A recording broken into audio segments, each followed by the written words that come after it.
My name is Cody Aubin, and I am a Kevin B. Harrington Student Ambassador. On behalf of the faculty, staff, and students at the New Hampshire Institute of Politics at St. Anselm College, I'd like to welcome you and thank you for joining us for this afternoon's event. The Institute's mission is to educate, engage, and empower citizens of all ages to actively participate in civic and political life of their communities and to strengthen democracy. The Institute is nonpartisan and does not endorse political issues or candidates. Before we begin, before we begin this afternoon's program, I would like to remind you to turn off any cell phones or other devices that make noise. This afternoon's speaker, Stephen Koltai, will discuss his recent book, Peace Through Entrepreneurship, Investing in a Startup Culture for Security and Development. As a State Department advisor for entrepreneurship, he created and ran the Global Entrepreneurship Program under Secretary of State Hillary Clinton. Currently, he runs a consulting firm, Koltai & Company, LLC. He had repeated success in the fields of business, international finance, management consulting, and entertainment. Stephen has a BA in history from Tufts University, a licence in European economics as a Fulbright scholar from the Free University of Brussels, and an MA in international economics also from Tufts. He is currently a guest scholar at the Brookings Institution, where he has authored his book. Stephen has published and speaks widely on issues related to foreign policy and international economic development, and focuses on the role of active angel investors and board management. Following Mr. Koltai's remarks, we will have a brief question and answer period. Please line up by the mics if you have a question. Ladies and gentlemen, please welcome Stephen Koltai.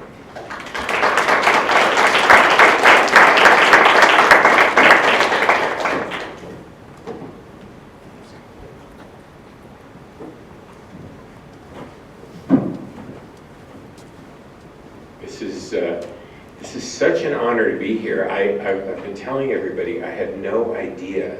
This is like the secret jewel. I mean, even in Washington, I don't know of any place that has this much history, this much kind of content, substance around politics. I could spend, a week here just wandering the halls. You're very lucky to be here. And I'm very lucky to be here because if it weren't off season, you would never have someone like me. You would only have all these people. But fortunately, not much is going on. And so I got to be here. And it is a big honor. I always start by just giving a little bit of context about the work I do now and how I came to write this book, because it's very different from much of what I did all my life. I spent 30 years in the private sector, as you heard, as an entrepreneur, little time in consulting, mostly in the entertainment business. I'm from Los Angeles. And I was at Warner Brothers for a decade. So they're not necessarily the things that you would think of associated with kind of a foreign policy person. But I did, throughout all of that, I mean, I went to grad school at Fletcher, and I studied international economics. I've been interested all of my life, and it actually stems from a very personal way. I grew up in LA, but I was born in Budapest, and I was born in 1954. My parents were both children in concentration camps. We escaped from Hungary in 1956 and came to the United States, so obviously I don't remember it. I was 2, but I certainly know the stories. And my whole life was very much colored by a question of how is it possible that things go so terribly badly in international politics, that you have disasters like what we went through. And I have been, that has been one of the biggest things I've thought about all my life, is how is it that things go so terribly wrong and so many people meet such awful, horrific ends. And that's what really got me started being interested in this whole subject that I have written about, and that it has become my life's work. After I retired, I moved to Maine, and moved to Camden, Maine. I'm sure a lot of you know where that is. When Barack Obama was elected president, he gave a speech. His first big foreign policy speech was at Cairo University in June of 2009, and he talked about a subject that had been my answer to the question I asked, how do things go so terribly wrong? And his answer was, related specifically to the Arab world, was joblessness, and specifically youth unemployment. And that has been sort of the driving thought for a lot of my work, because I believe that there's a straight line connection between joblessness and violent conflict. And in fact, that if you study historically violent conflict across a broad range of geographies, you will find that the one most significant correlate is actually high rates of unemployment. And that's not to say that sectarian warfare, Sunnis, Shias, Catholics, Protestants, are not a major driver. Of course they are. It's not to say that arguments over water or other natural resources or arbitrarily drawn boundaries are not a major factor. Of course they are. But across the board, the only thing that is really common everywhere is this issue of joblessness. And so, unlike some of the other things I mentioned, which are very difficult, if not impossible to solve problems, job creation, as Americans particularly, is something we know a lot about, because this country was built basically by entrepreneurs, and entrepreneurship is the single biggest creator of jobs.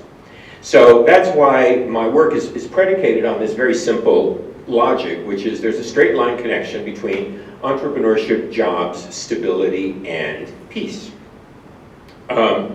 So the book really has two purposes. One is to make this argument and to provide some of the data around it. And then, hopefully once people are convinced of this connection, it's then to argue for ways that we must do much better. But it all begins, obviously, with a common agreement of what an entrepreneur is. And there are many, many definitions of that. My particular one is, it's a person with the vision to see a new product or process and the ability to make it happen. So in the work that I do, which is in international entrepreneurship development in developing countries around the world, I need to unpack this a little bit because it has some subtlety in it that's not obvious. For example, in developing countries, most entrepreneurship is not product innovation, it's process innovation. So I always like to joke that, and I have this example in the book, Starbucks didn't invent coffee. Starbucks changed the way that coffee is sold. More people work for Starbucks in the San Francisco Bay Area than work for Google worldwide. Google was an innovation of a product. Starbucks was an innovation of a process. And if what you're looking for is employment, if that's your number one driver, then process innovation is often more important than product innovation. It also just so happens that in developing countries, most of whom do not have world-class research universities, you're going to have relatively little of that anyway.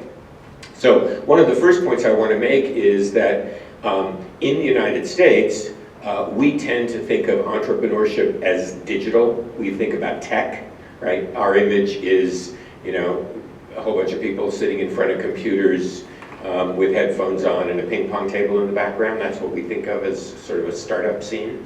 In developing countries, that's not at all what it necessarily looks like. And if you have that perspective, then you miss huge opportunities for job creation. So it's process versus product. It's no tech, low tech, as well as high tech. So no tech and low tech, right? Starbucks, that's no tech coffee. I have another example in the book, quinoa, right? Quinoa, miracle food, everyone eats it. Very, very sexy, very popular right now. Quinoa was a $35 million a year business, eating a grain that has been eaten for, as long as best we can tell, over 3,000 years. Incas, right? Today, same quinoa, no change. It's almost a $3 billion a year business because they changed the process for marketing and selling the quinoa. And now all of a sudden it's a wonder food. And is gluten-free and so forth and so on. So no tech and low tech are just as important as high tech. And then the last piece of the definition, which was really important when I went to DC, I had spent 30 years in the private sector, including as an entrepreneur, several businesses. Most of them were miserable failures. One of them was very successful, which is a television satellite company that's called SES, that is today an 18 billion market cap company that distributes all of the commercial cable channels outside the US, from Al Jazeera and CNN, to Sky Television and MTV. That was the only one that really worked. The others, not so much. But I had never worked in the government. I came into the government not as a political appointee, but as what was called a Franklin Fellow, which was actually a program started by Condi Rice, who had been Secretary of State, of course, under President Bush, but who much earlier in her life had been my office mate at a place called the Council on Foreign Relations, where we were both fellows. And she started a program which, like a lot of things at the State Department, was a really great idea, badly executed, but a really great idea in principle, which was that the State Department needed to be more closely connected to everyday Americans, and that it was not possible to represent America if you didn't know America. So she started a program, people with 20 years or more of non-government experience. You could be a baseball player, a ballet dancer, a photographer, a business person, a doctor. As long as you hadn't worked in the government, you qualified. And so it was a low bar, so I made it. And that program, it was good for 5 years. And so I got one of the early Franklin Fellowships, which are a little bit like White House fellowships in the sense that you have to be matched to a department or an office in the State Department to actually go there. I didn't take it up while she was in office, but when the new administration came and President Obama gave the speech and talked about entrepreneurship as a key new element of foreign policy, that's when I got very excited, because that's what I've been interested in, and that's how I ended up going to Washington and starting the Global Entrepreneurship Program. So in the United States, entrepreneurs are rock stars, right? It's about the coolest thing you can be. People get all sorts of brownie points for dropping out of school and starting their own company. They're very cool. In my world, in the international, especially developing country world, it's the exact opposite. Being an entrepreneur is not at all cool. Nobody wants really to do it. In most places, there is a strong culture against entrepreneurship. Entrepreneurs are like the crabgrass in the summer that grows up through the cracks in the pavement and all of the broken bottles and beer cans and all of that stuff, and it somehow still manages to struggle through. That's what entrepreneurs are like in developing countries. It's a very, very difficult, even more than here, life. The last thing your parents want to hear when you've graduated from some great school like this one is, guess what, Mom and Dad, I'm not going to go work at McKinsey, or I'm not going to go work at Goldman Sachs, or I'm not going to go work for a big bank. I'm going to start my own company, and by the way, can you lend me $10,000? But they do not want to hear that. So in the world that I work, you have to start from the premise that it's very tough to make it. The longest chapter in the book, and I think one of the most important results of my research, was all of the reasons why entrepreneurship is important. And it's called A Million Reasons Entrepreneurship is Good for You, but don't worry, I'm not doing a million or anything close to that. But, I mentioned that by far the first and most important is job creation. But there are many other benefits of entrepreneurship, including the way that it creates a certain class of people.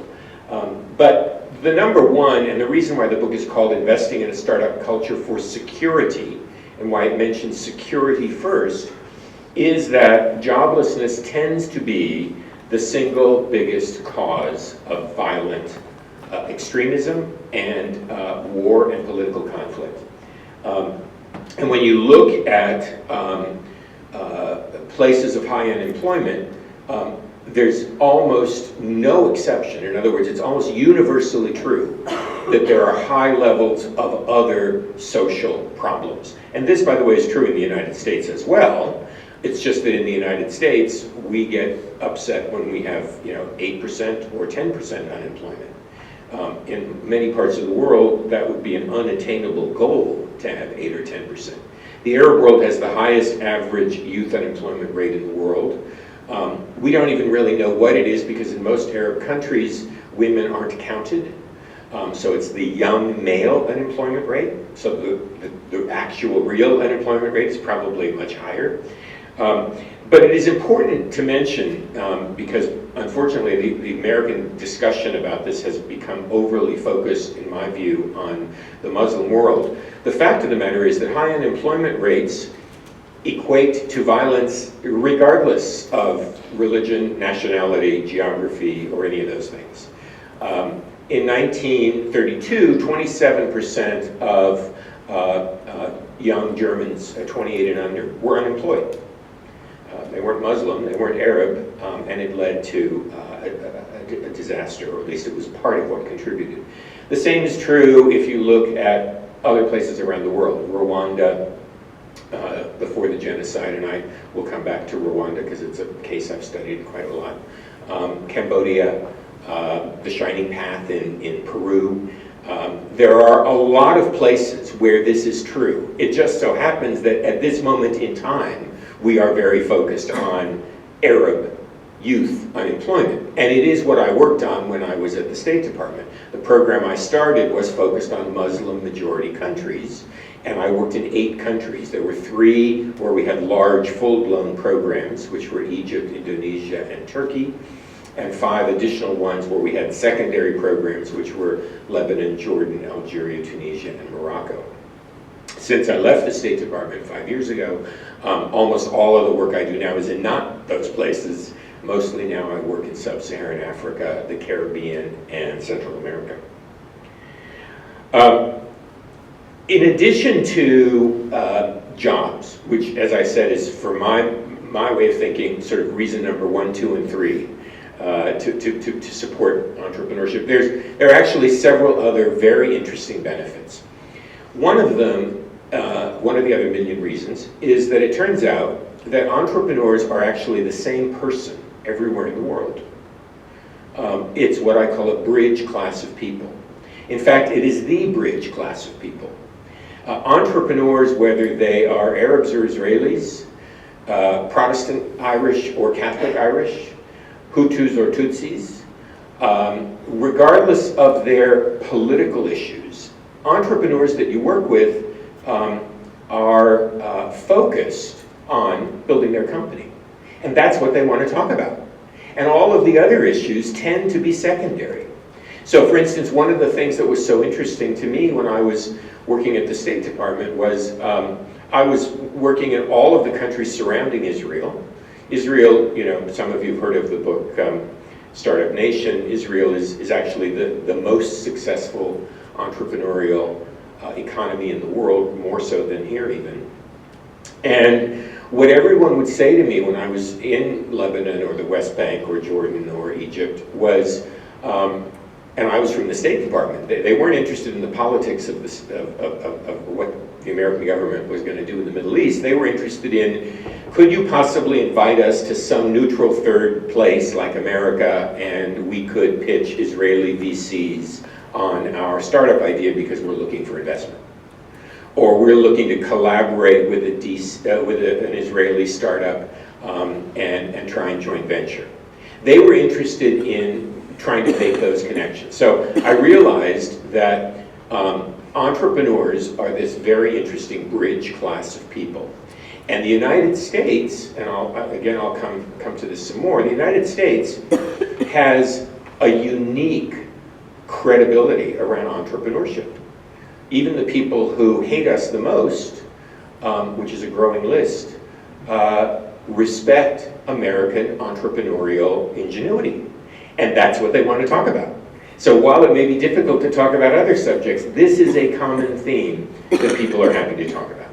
Another one of the million reasons that entrepreneurship is good for you is that I worked for the State Department at the time that Hillary Clinton was secretary, and you can't help but be influenced by her sort of passion, I would say obsession, with women and girls. And so I started to learn a lot about the unique problems of female entrepreneurs, especially in the countries in which I was working. And they are very real and very different, the problems. And so much of what I tried to do was come up with solutions that were thus addressed specifically to women and girls. And there's a lot of evidence around this. For instance, in the microfinance area, which is not so much what I do, but micro-lending, which a lot of you may be familiar with, 98% of microfinance borrowers are women. And one of the reasons microfinance has become such a big business, multi-hundred-billion-dollar business at this point, is that they have amazing repayment records. Much, much, much, much better than sort of the mixed population as a whole. So women as entrepreneurs are not only faced with unique problems, but they also provide outsized benefits if you can really help them. Another big benefit of putting entrepreneurship promotion at sort of as a tool of foreign policy, or the way I put it is entrepreneurship in the service of foreign policy, is that it is the single best way to create wealth. It is the single best way to create wealth for individuals. So if you think about it in the United States, the wealthiest people tend to be entrepreneurs and those who invested in them. And the same is true internationally. So countries that have put entrepreneurship development front and center in their politics have done better. So I have the example in the book of Singapore and Jamaica. Singapore and Jamaica in 1965, if you were a Martian and you landed on Earth, and you looked at these two islands, apart from the fact that one is mostly black and one is mostly Asian, all the other data was kind of the same. They were both tropical, they were both the same size, they had the same population, they were former British colonies, they were both English speaking, they had British law, they had the same currency, and most importantly, they had the same per capita income. Singapore and Jamaica in 1965 had the same per capita income. That is, of course, not true today. Today, Jamaica is the second poorest country in the Western Hemisphere, and Singapore is one of the 2 or 3 wealthiest countries on the planet. Now, I won't say that it is solely or exclusively because entrepreneurship was at the center of the Singaporean government's policy. We're talking about a social science here, and there's usually never any one thing that explains everything. But it's undeniable that it was a critical part of that, and it was an important part of it for a long time. Similarly, a much more recent example, and one of the case studies that I worked on for the U.S. Institute of Peace, was the case of Rwanda. Rwanda was arguably the biggest basket case country in modern history after the genocide, which ended 23 years ago. At the end of the genocide, the average age in Rwanda was 12. 70% of the men between 18 and 40 were dead. 65% of the women were HIV positive, and there were 2 medical doctors. It was a landlocked country with virtually no natural resources except mountain gorillas. the population had been more than halved by the genocide. Flash forward 23 years. Today, Rwanda has the fastest growing economy in sub-Saharan Africa. The per capita income has quadrupled in those 23 years. And one of my favorite measures of how an economy does is something that I think is actually one of the greatest contributions of the World Bank, which is to have done rankings of business climates. Sort of like when US News does ranking of colleges, that gets everybody's juices flowing. Well, the same thing happens with governments when it comes to doing business. So the World Bank publishes the Doing Business report. Rwanda has had the single biggest improvement of any country in the history of the index since they started keeping the data, going from 143 to 67 in 2008 and 2009. Now, in the case of Rwanda, entrepreneurship development was front and center.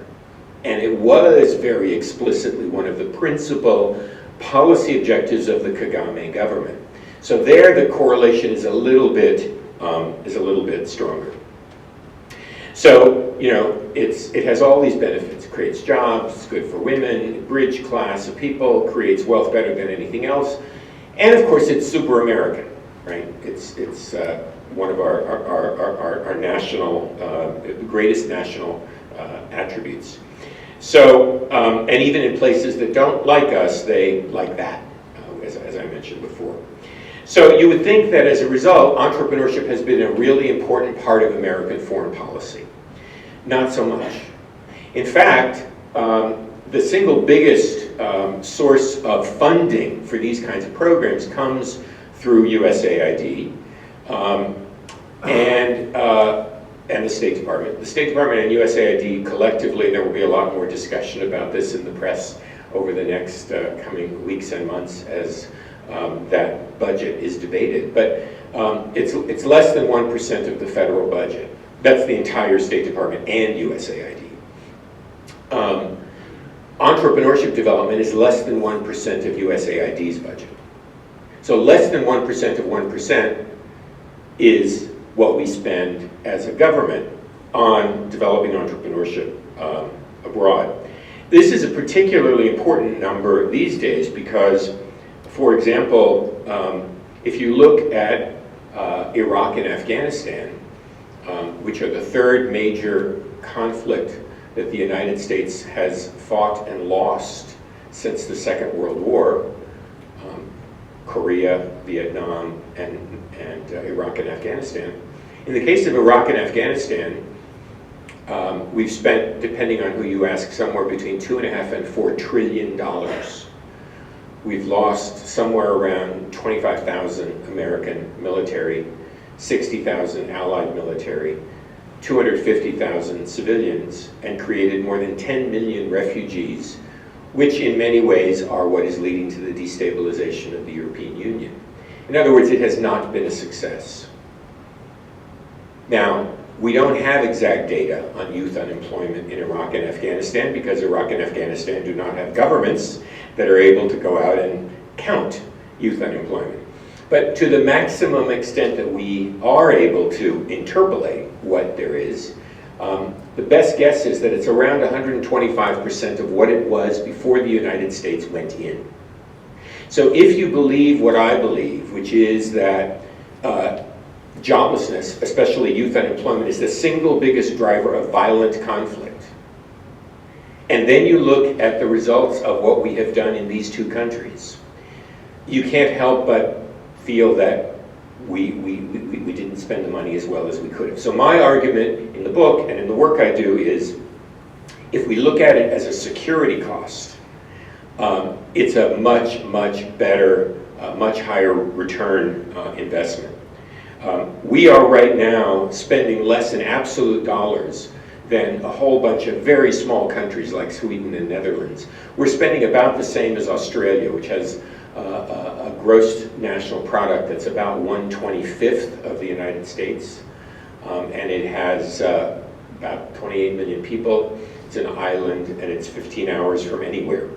So their international profile is very different than ours. We spend the same as they do. We spend it very badly what we do spend, and this is an area where I'm especially excited about what might happen in the current administration. It is incredibly inefficiently spread. There are more than 60 offices in 12 different federal agencies that do what mine tried to do at the State Department. My program, by the way, at the State Department, which was very, very popular and highly touted by both the President and the Secretary of State, never received a single penny of direct funding. All of our funding was beg, borrow, and steal from other budgets. There was no direct appropriation. And what we do spend, not only do we spend it badly because it's scattered in a lot of places, but we spend it using a procurement and contracting system that is grossly broken. USAID, which is by far the largest funder of these kinds of programs, a third of USAID's budget goes to 3 vendors. 70% of USAID's budget goes to 20 vendors. And most of them are sort of on, automatic refill. The US government is the largest buyer of goods and services in the American economy, spending almost $1 trillion a year. And this cuts across the board for everything. So whether it's rebuilding dams and bridges, or whether it's building F-16s, or whether it's funding development programs, most of the work, more than 60% of US government actual work, is conducted by outside contractors, not government employees. Therefore, and that number is increasing at a rate that's about twice the rate of the growth of the economy. What that means is that we are what I call turning a screw with a rubber screwdriver.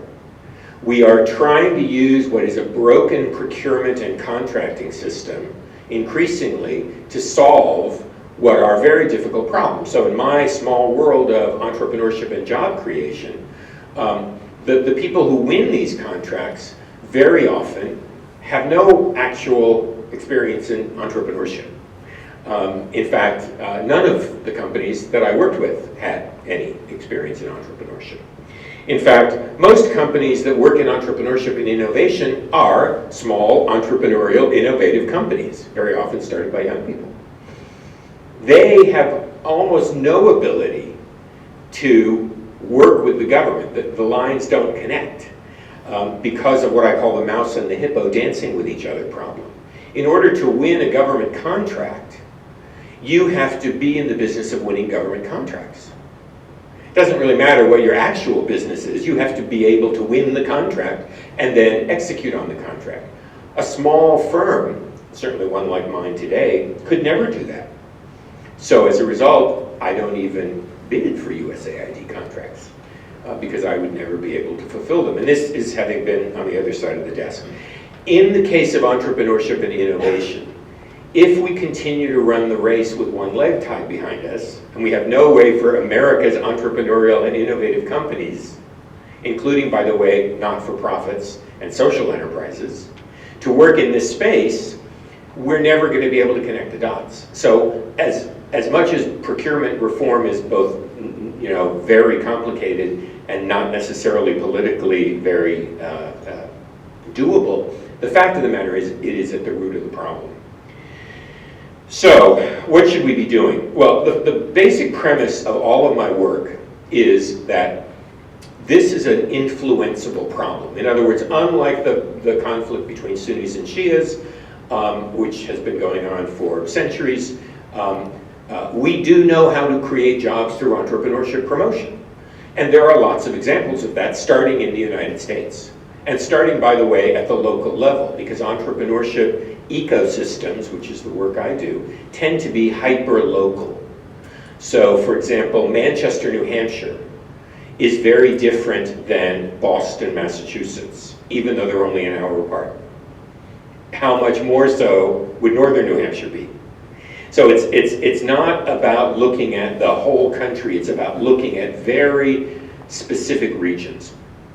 And I have developed this basic principle that the way you move the needle in entrepreneurship development is through what I call the 6+6 model, for entrepreneurship ecosystem development. And it basically takes a holistic approach and says there's no one single thing you can do. You can't just start a business incubator.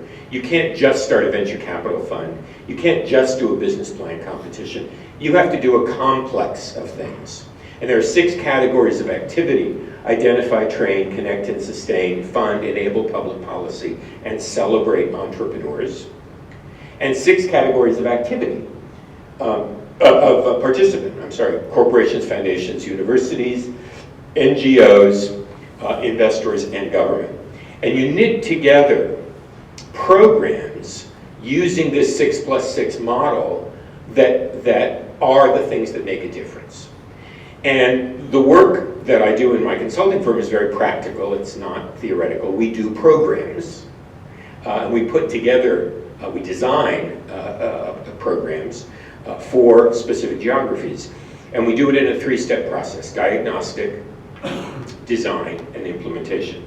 The diagnostic follows the 6+6 model. So the first thing we do is we do a map of the economy. This is Ghana in about 3.5 years ago. And this was for the UK's version of USAID, which is much, much easier to work with than USAID, and they're a client I try to work with as much as I can. And this is a snapshot of what the Ghanaian ecosystem looked like at that moment in time. So the analogy that I use for the work that I do is it's kind of like being a doctor, in the sense that every human being on Earth has exactly the same anatomy, physiology, biology, chemistry. So wherever you are on the planet, if you go to medical school, you're going to learn the same stuff, or nursing school. You're going to learn the same stuff. How well you learn it depends on how good of a student you are, how good your teachers were, but the body of knowledge to acquire is finite and specific.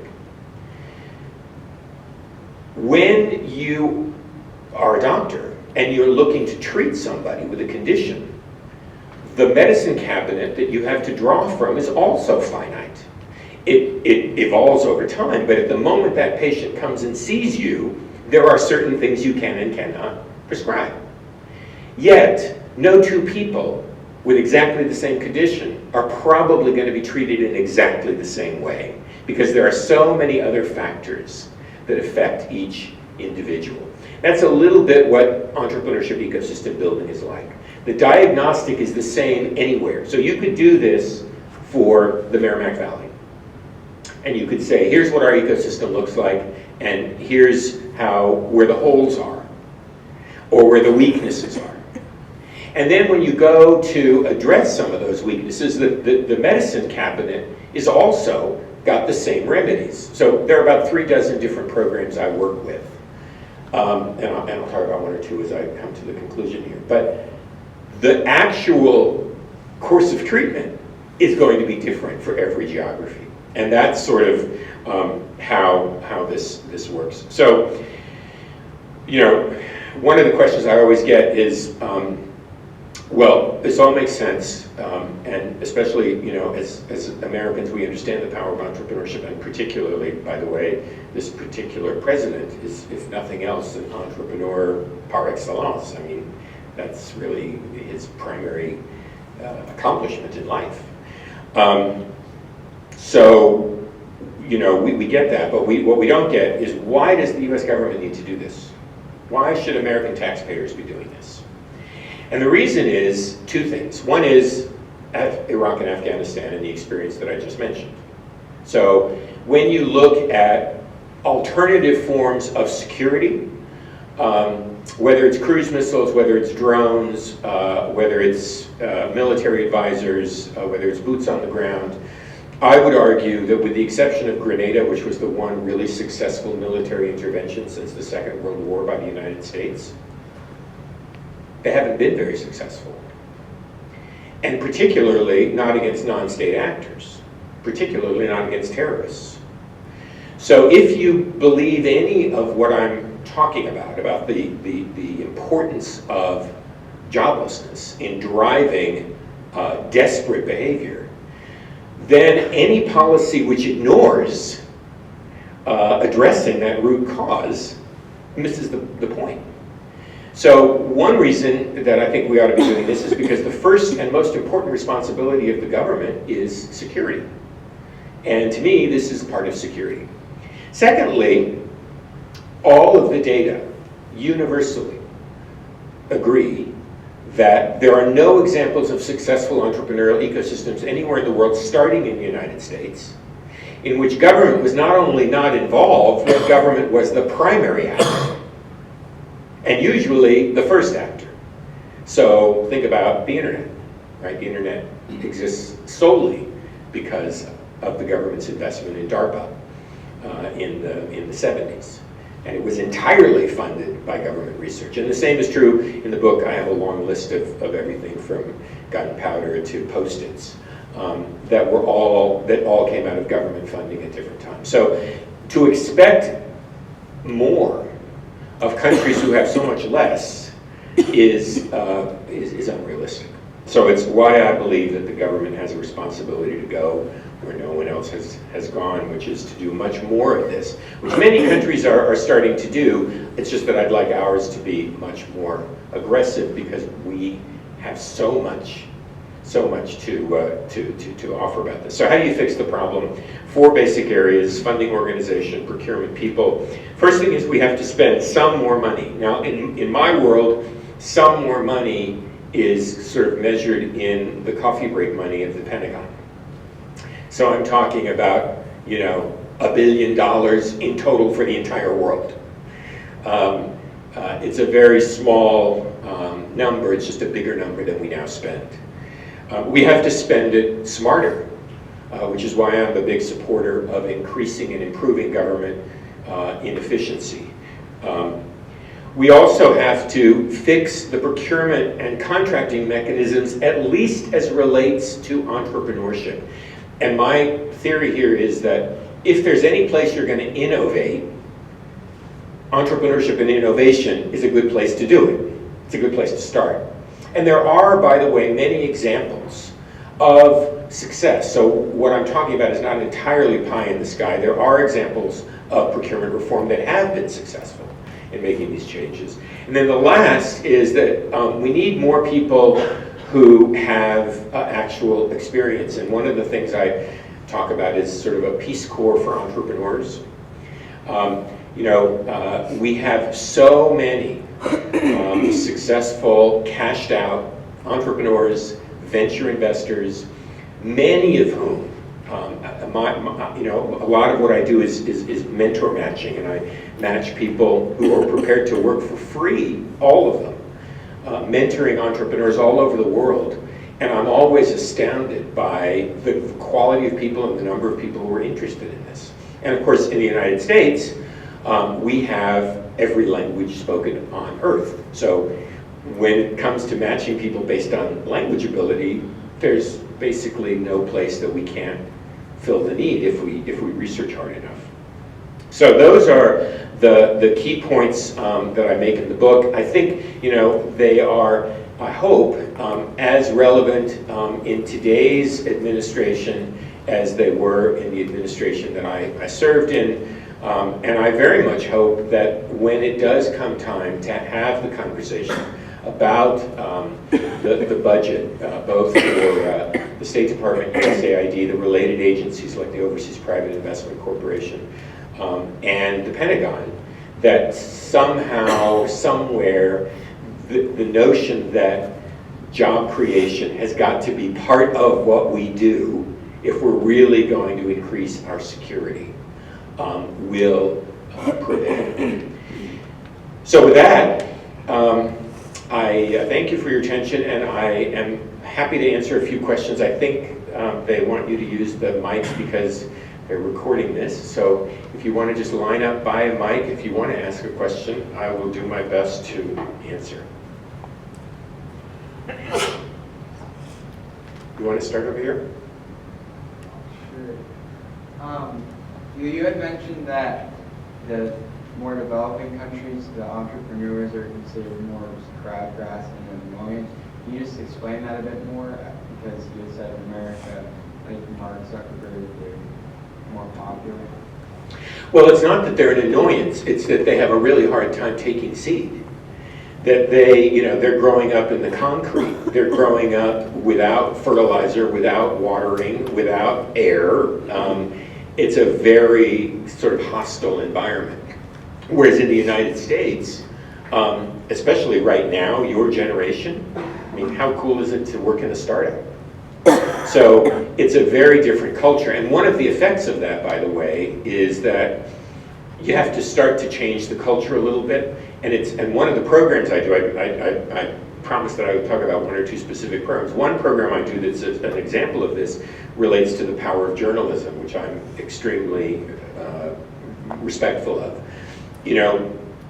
I do a program called Entrepreneurship Journalism Training, where I bring American journalists who have experience in covering startups, either print or digital, and they do a session locally. I've done this in 5 countries, training local journalists to cover their own startups better. Because in every country in the world, even the most desperately poor country, there are entrepreneurs. They're necessity-driven entrepreneurs. They'll starve to death if they don't succeed.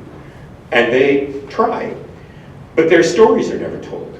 And one of the reasons their stories are never told is because it is not the tradition in business journalism or economic journalism in most of the world to cover startups. So the people don't know that actually in the next town there is an example of somebody who surmounted the problems that I have, who surmounted the corruption and all of the issues that I face, and who actually was able to start a business. So one of the ways I try to get at that is by getting journalists to talk about it more, by training them to do it.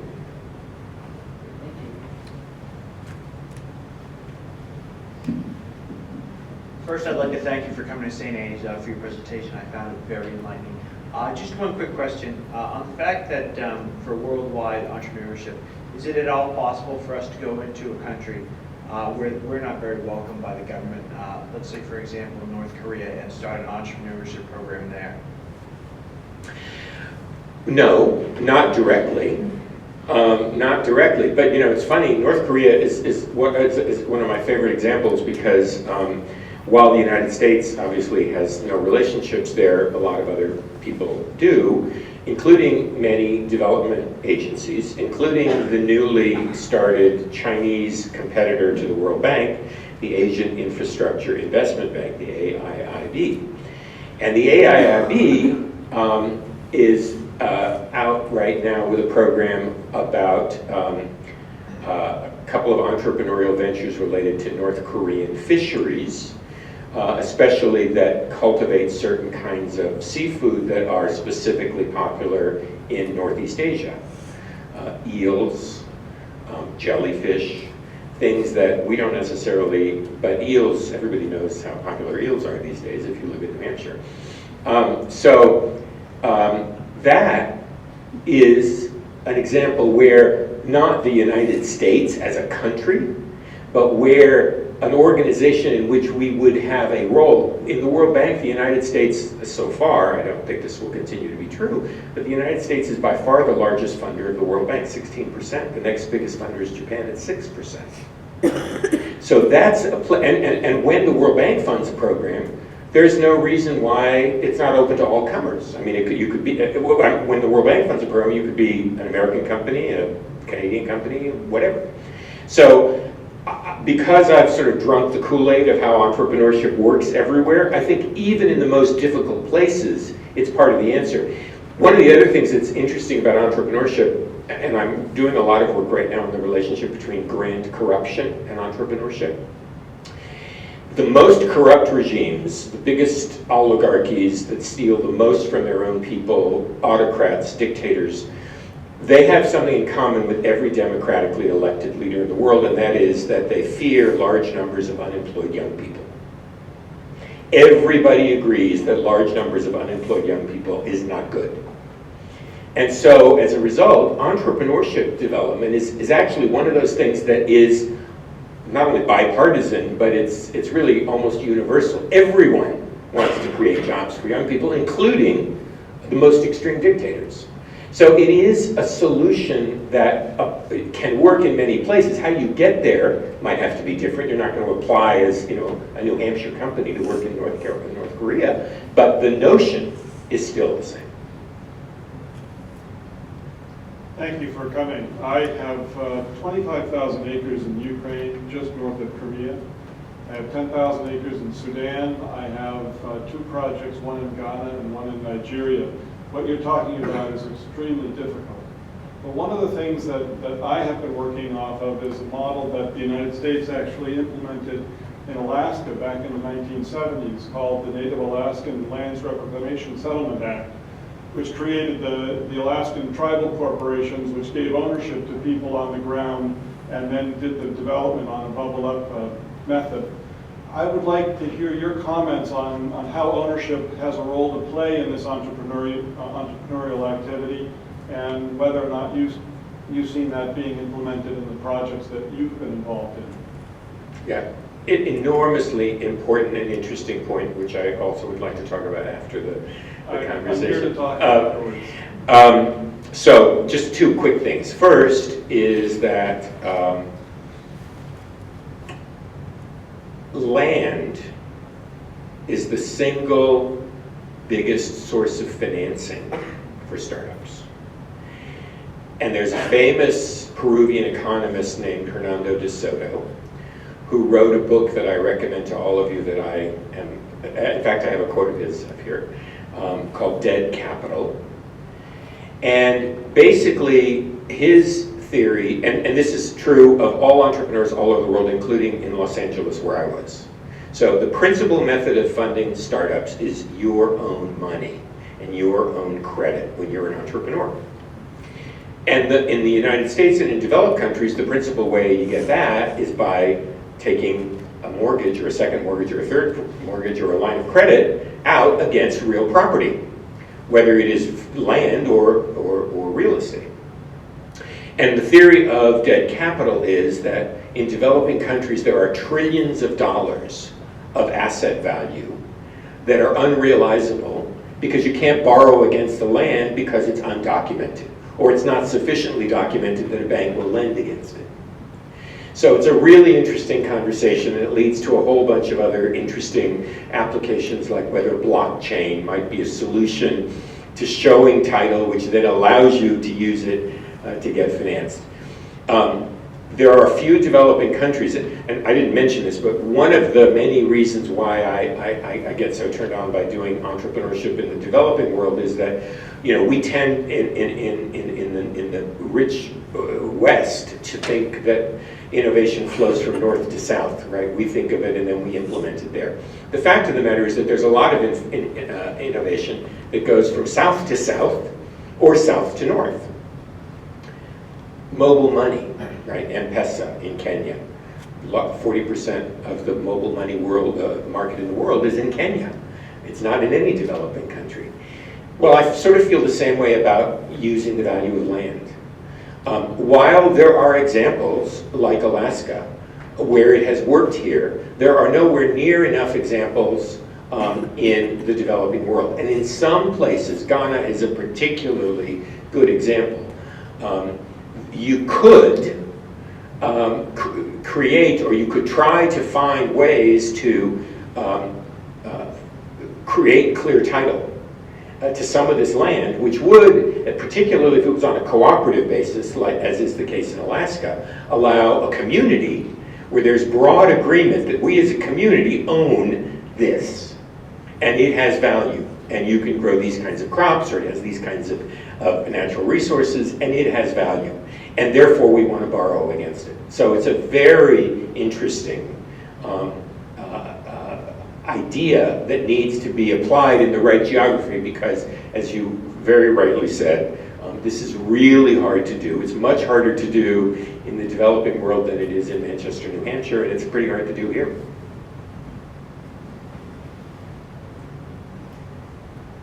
Hi, thanks again for coming. You kind of answered some of my questions with the last few answers, but just with regards to countries that either might not be capitalist or might not value entrepreneurship as much as we do here, other capitalist countries, I guess what would have to kind of change to foster a better, more growth of entrepreneurship in those regions where it's currently not taking Well, of the million reasons entrepreneurship is good for you, you know, reason number whatever 973 is that it does really speak to why free market, capitalist, democratic governance is the best form of government. And as I said before, no country in the world, no leader in the world, regardless of how despotic, how authoritarian, no government wants to see large numbers of unemployed young people. And most of the countries that have some of the worst governance have the highest birth rates and the largest number of young people. So for them, it is even more dramatic. And seeing hundreds of thousands of young people coming at you down the street when you're behind the palace wall is very unsettling. So what I have found is that if you don't talk about the politics, but you talk about the end result, which is jobs, and you show the data that demonstrates that actually in every country, including the United States, but I mean, there are examples in the book of several other countries, by far and away, the largest number of jobs are created. You know, from 1985 to 2005 in the United States, according to the Kauffman Foundation, which is the largest foundation that funds entrepreneurship research based in Kansas City, all of the net job growth in America happened in small and medium-sized businesses. And most of that, 70% of that, was in companies that were 10 years old or younger. Large companies had a net decrease in payroll. So the total number of people who actually worked at General Motors and US Steel and the big companies declined. All of the net increase was in small companies. Those kinds of data can be found in every economy in the world. And when you play those back to the leadership and you say, you know, we're not here to lecture to you on what form of government you should have or on, you know, what kind of human rights policy you should follow. We're just here to give you a piece of information, which is you have a 35% youth unemployment rate and a population that's growing at 10%. In case you happen to be interested, one way to create jobs, the best way to create jobs, is increase the number of startups. And there are specific things that are documented that you can do that do that. And there are other things that don't work as well. So if you're interested, you know, we're happy to talk about that. And that tends to resonate. Hi. So you've made a convincing case about the unemployment and how that is a problem for violent conflict, and you've also talked a lot about the dysfunction in the American government and the way that entrepreneurship is funded. What I haven't heard you say so much about is like what the role of people locally in a place like Africa would be. You said dictators are, you know, share one thing in common with Democrats. They don't like a lot of unemployed people, but dictators tend to give out a lot of patronage, and they tend to provide a lot of government jobs that don't actually produce anything because that's safe, right? And one of the things that I think might be necessary in addition to funding for entrepreneurs is education, because you can't actually have a startup if you don't have an educated population. But education is also dangerous for dictators. So I wonder if you could say a little more about what needs to be happening in countries, for example, in sub-Saharan Africa for that to take root. Well, so again, you know, and some of this is sort of subtle and you know, by implication, but you know, of the million reasons entrepreneurship is good for you, another one is that it tends to drive good governance. The work that I'm doing now, for example, on the correlation between grand corruption and entrepreneurship is, again, a direct correlation. Higher the level of corruption, the lower the level of entrepreneurship. Higher the level of entrepreneurship, the lower the level of corruption. And that's universally true. I mean, I haven't found any exceptions yet. What happens in a place like West Africa, for example, is that in Ghana, half of the entrepreneurs are Nigerian. Because until relatively recently, unfortunately, and Ghana has gone rapidly downhill in the last few years, but when I did my work 4 years ago in Ghana, half of the entrepreneurs were Nigerian because relative to Nigeria, it had a much better governance environment. So, because entrepreneurship is hyper-local, people move. If the ecosystem is better in Boston than it is in Manchester, they go to Boston. So the same is true in Africa, and so you can demonstrate that in different areas. You can demonstrate it in Kenya, in Nairobi versus other parts of the country.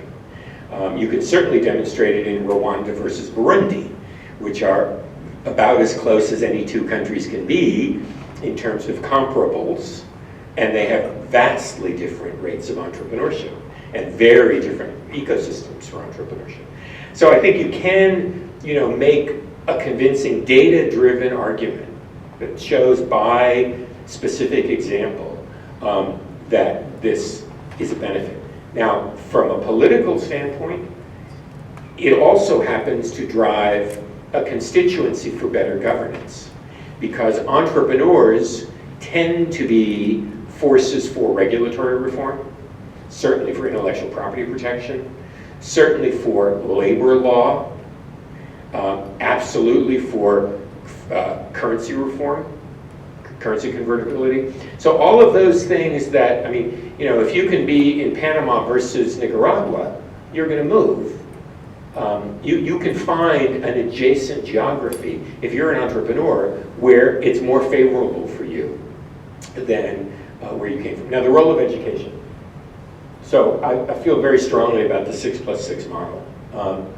Education is the second thing. And to me, it's education at all levels. So when I put together programs, I often start with elementary education, design thinking, creative thinking, getting kids to work in groups, some of the things that we've learned in sort of the Finnish model. Entrepreneurship education starts very young. By the time you get to college, it's a whole, you have to have a foundation that you have built on. You have to have been encouraging some creative thinking. You have to have been encouraging some leadership and group work skills, problem solving. So for me, education at all levels is absolutely critical. And like with the 6+6 model, if you do the matrix and you find big holes, that's where you have to focus. And and when I say you, I mean whoever is trying to influence the increase in entrepreneurship. So if it's a development institution, then those are the things that you should be trying to focus on. And education is almost always at or very close to the top of the list. Maybe one more? Are we done? There are a couple of books here more than a couple. In case anybody wants any, I'm happy to sign any. And again, I just want to say in closing, I travel a lot of places. I talk about this in a lot of places. Few that I have ever been in are more impressive, and I have to say a little bit intimidating than being here at St. Anselm. So thank you very much for having me.